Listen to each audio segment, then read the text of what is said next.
Assalamualaikum warahmatullahi wabarakatuh. Kembali lagi bersama saya Suci Ramadhani, mahasiswi Program Studi Informasi Perpustakaan dan Kearsipan Universitas Negeri Padang.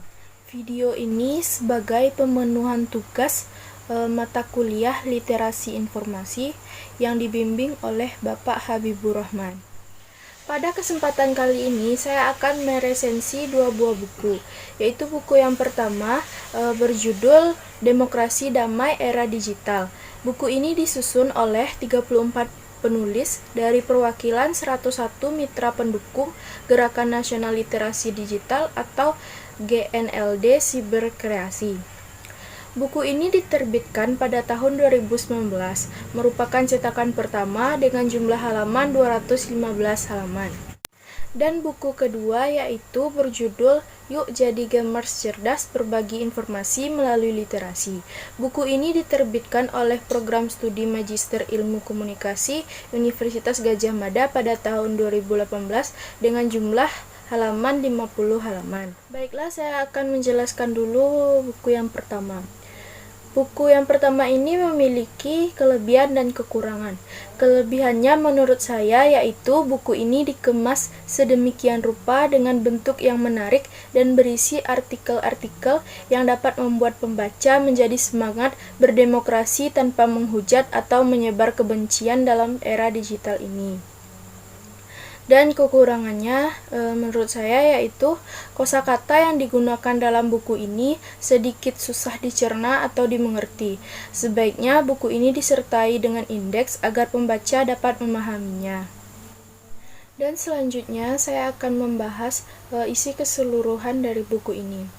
Buku yang berjudul Demokrasi Damai Era Digital ini menghimpun kontribusi tulisan dari para jejaring untuk membahas praktek demokrasi yang merambah ke dunia digital.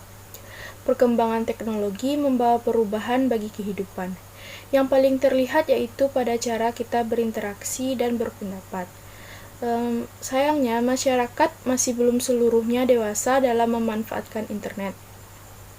Seperti halnya hoax. Hoax menjadi konten yang sangat sensitif dan paling sering ditemui. Di beberapa kasus global, hoax dapat mengancam kualitas demokrasi. Maka dari itu, melalui buku ini, Gerakan Nasional Literasi Digital Siberkreasi menerbitkan buku ini untuk penguatan literasi masyarakat sebagai usaha yang bersifat preventif dan berkelanjutan. Buku ini merupakan rangkuman dari pengalaman, pikiran, pesan, dan harapan para penulis dalam mempraktekkan era demokrasi digital dengan menggali nilai-nilai perdamaian. Seperti sama-sama kita ketahui, hak bersuara yang diberikan kepada warga negara seringkali disalahgunakan untuk menebar ujaran-ujaran menyakiti yang menimbulkan pertarungan di tengah-tengah masa depan masyarakat. Buku Bunga Rampai ini berisi beberapa artikel yang terbagi atas 5 tema besar, yaitu tema pertama jurnalisme digital, anak muda, media sosial, ranah domestik, dan perihal demokrasi. Tema yang pertama yaitu jurnalisme digital. Dalam tema ini membahas perihal perkembangan era digital, fenomena adu clickbait yang merupakan bentuk baru dari jurnalisme tabloid, antara lain tantangan jurnalisme di era clickbait, komitmen verifikasi bagi semua pekerja termasuk media daring. Selanjutnya, narasi damai jurnalis warga. Dalam hal ini, regulasi dan literasi paling penting dalam literasi media. Selanjutnya, literasi digital dalam berita daring tentang Papua di era demokrasi. Persoalan teknologi mengenai kebebasan pers dan ekspresi masyarakat dalam era digital, serta literasi visual sebagai penangkal foto hoax di era digital. Tema yang kedua yaitu anak muda. Dalam tema ini membahas mengenai generasi milenial dalam tindakan golput, kolaborasi literasi digital, bagaimana literasi digital mampu untuk menyambut perubahan zaman, tantangan yang dihadapi generasi milenial dalam menghadapi demokrasi digital, contohnya penyebaran hoax. Dan selanjutnya tema yang ketiga yaitu media sosial. Pada tema ini membahas tentang apa yang bisa kita lakukan untuk media sosial, tujuan media sosial, dan fenomena-fenomena demokrasi dalam media sosial, serta kekuatan media sosial dalam sosialisasi politik. Selanjutnya tema yang keempat, yaitu ranah domestik. Dalam ranah domestik ini, pertukaran informasi dari media digital perlu bimbingan guru dan bimbingan orang tua bagi anak-anak dalam sebuah pertemanan atau hubungan yang ada pada semua komunitas. Dan yang terakhir, tema yang kelima, yaitu perihal demokrasi. Tema ini membahas tentang demokrasi di era digital, keberagaman dan dinamika demokrasi di era digital, merawat demokrasi yang damai, serta konflik kebencian dalam era digital. Dengan kelima tema tersebut dapat diharapkan agar mampu menyemangati harapan bagi semangat berdemokrasi dengan akal sehat, sesuai, dan menentang tanpa hujatan. Dan selanjutnya kita beralih ke buku kedua yang berjudul Yuk Jadi Gamers Cerdas, Berbagi Informasi Melalui Literasi. Buku ini juga memiliki kelebihan dan kekurangan.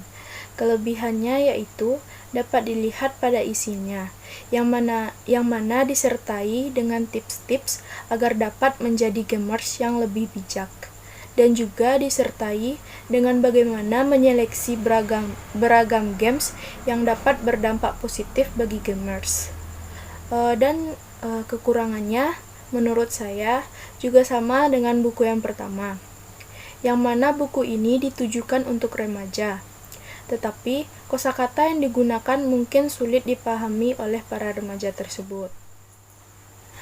Adapun tujuan dari penerbitan buku ini, yaitu untuk menyediakan pustaka yang memadai sekaligus aplikatif, sehingga bisa diterapkan secara langsung oleh kelompok sasaran yang dituju, yaitu para anak-anak dan remaja. Pemakaian game bagi anak dan remaja yang memiliki ketergantungan cukup tinggi dengan video game mobile sebagai bagian dari kehidupan sosial mereka di masyarakat. Buku ini memberikan panduan untuk gamers remaja awal yang berusia 13 sampai 18 tahun. Gamers yang menjadi fokus target audiens atau pembaca buku ini merupakan para pemain yang mengakses game melalui gadget atau telepon seluler. Panduan akan berisi mengenai beragam cara menyikapi kehadiran game portable melalui perangkat komunikasi anak muda.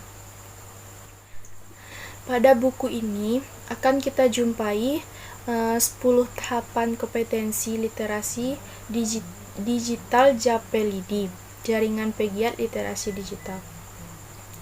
Ke-10 tahapan ini berisi beragam informasi dan tips bagi gamers remaja yang terpapar secara langsung dan kontinu dalam bermain game online.